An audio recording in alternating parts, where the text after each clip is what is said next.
دل کی گہرائیوں سے شکریہ ادا کرتا ہوں جن لوگوں نے جمعیت علماء ہند کی دعوت پر اپنے احباب کو جمع کیا اور اپنے خرچ سے جمعیت علماء کا ایک پیسہ کیا پھوٹی کوڑی بھی نہیں لگی. آپ ہی لوگ کروڑوں روپیہ خرچ کر کے اپنی بسوں کا خود ہی انتظام کر کے یہاں تشریف لائے دعوت پر اور آ کر بیٹھے. جمعیت علماء ہند کے خدام کے دل میں اس کی بڑی قدر ہے. اللہ آپ حضرات کو اس کا بہتر بدلہ عطا فرمائے. میرے محترم بزرگوں، آج ہی کا مسئلہ یہ نہیں ہے. جمعیت علماء ہند کی ایک تاریخ ہے اور ایسی تاریخ ہے اپنے اس ملک کے لیے جو کسی دوسری ہندو مسلم پارٹی کے پاس نہیں ہے. علماء نے اس ملک کی آزادی کے لیے اگر آپ ان کی تاریخ کو پڑھیں گے تو آپ کو اندازہ ہوگا کہ ان کی اس ملک کی آزادی کے لیے قربانیاں 150 سالہ قربانیاں ہیں.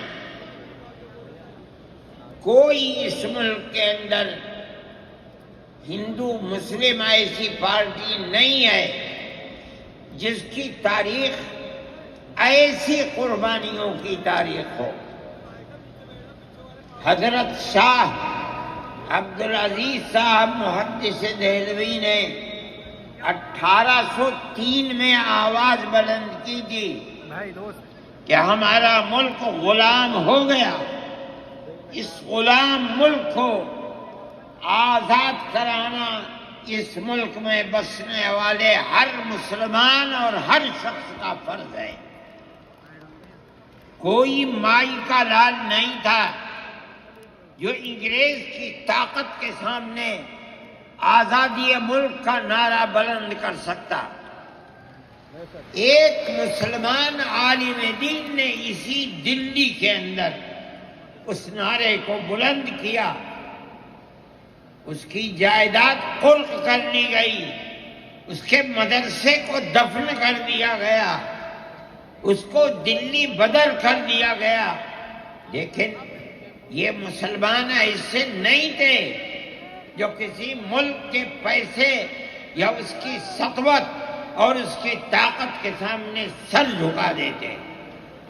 جو انہوں نے اپنا موقف اختیار کیا تھا پتھر کی چٹان کی طرح، اسی طرح اس موقف کے اوپر کھڑے رہے. سب سے پہلا جہاد سن 1932 کے اندر ہوا. ہندوستانی لوگ تو جانتے بھی نہیں، اور اس کے اندر لوگ مر گئے، ختم ہو گئے. شاہ عبدالعزیز صاحب کے رشتے کے ان کے قریب ان کے اولاد میں شاہ اسماعیل شہید اور رائے بریلی کے شاہ احمد شہید دونوں کے دونوں ختم ہو گئے، شہید ہو گئے بالا کوٹ کے میدان میں. لیکن پیچھے نہیں ہٹے. وہ لوگ جو بچ کر آئے تھے سن 1857 میں پھر جہاد کر لیا، اور اس کے اندر صرف اسی دلی کے اندر 33,000 مسلمان شہید کیے گئے، اور لال قلعے سے لے کر جامع مسجد تک درختوں کے اوپر ان کی لاشوں کو لٹکا دیا گیا. یہ مسلمان کی تاریخ ہے، علماء کی تاریخ ہے. بتائیں کون ہے جس کی زندگی کے اندر یہ تاریخ مل سکتی ہے؟ میں کہتا ہوں، لاکھوں آدمی کے سامنے کہتا ہوں، کوئی مائی کا لال ہے جس نے اس ملک کی اس طرح خدمت کی ہو جس طرح مسلمان علماء نے خدمت کی ہے؟ میرے بھائی، جمعیت علماء انہی مجاہدین کی بنائی ہوئی جماعت ہے. ہم تو ان کے جوتے سیدھے کرنے والے ہیں. ہمارا کیا کام ہے؟ ایک ہی کام ہے کہ انہوں نے جو جمعیت کی بنیاد کے اندر ہندو مسلم اتحاد اور ملک کے ہر بسنے والے کو ایک پیغام دیا تھا پیار و محبت کا، ہم اسی پیغام کو لیے بیٹھے ہوئے ہیں. ہمارا کام صرف اتنا ہے.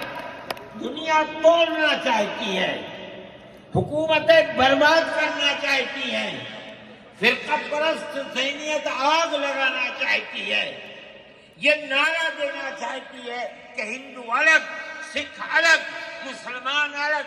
ہم کہتے ہیں نہیں، ہندو مسلم سکھ عیسائی بھائی بھائی.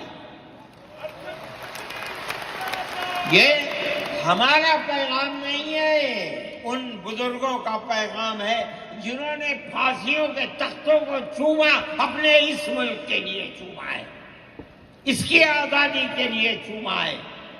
اس ملک کے اندر یگانگت اتحاد جس کو آج آگ لگایا جا رہا ہے، ہمارے بزرگوں نے اسی اتحاد کے لیے اپنی قیمتی جانوں کو قربان کیا ہے. اور ان کا مقصد یہ تھا کہ ملک آزاد ہو جائے. حکومت ایسی بننی چاہیے جو حکومت سیکولر حکومت ہو، کسی کا حق نہ جائے. کانگریس اس لیے نہیں بنی تھی، یہ 1803 کی آواز ہے کہ ملک غلام ہو گیا، جہاد کرنا فرض ہے. کانگریس کا تو وجود بھی نہیں تھا.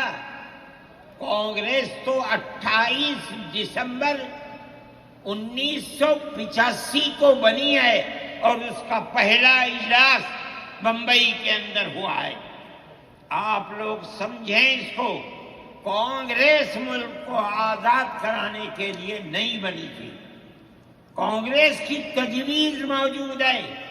وہ کہتے ہیں کہ ہندو مسلم ملک کے بسنے والوں کی اس جنگ و جدال سے دو جہاد، سن 32 کا 1857 کا، اس جہاد کے نتیجے میں جو برطانیہ کی حکومت اور ہندوستان کی حکومت میں دوری پیدا ہو گئی ہے، کانگریس کا مقصد تھا کہ اس دوری کو ختم کر دیا جائے، ملک کو اپنے گردن سے زنجیر غلامی کی نکال کر توڑ دیا جائے. کانگریس کا مقصد نہیں تھا.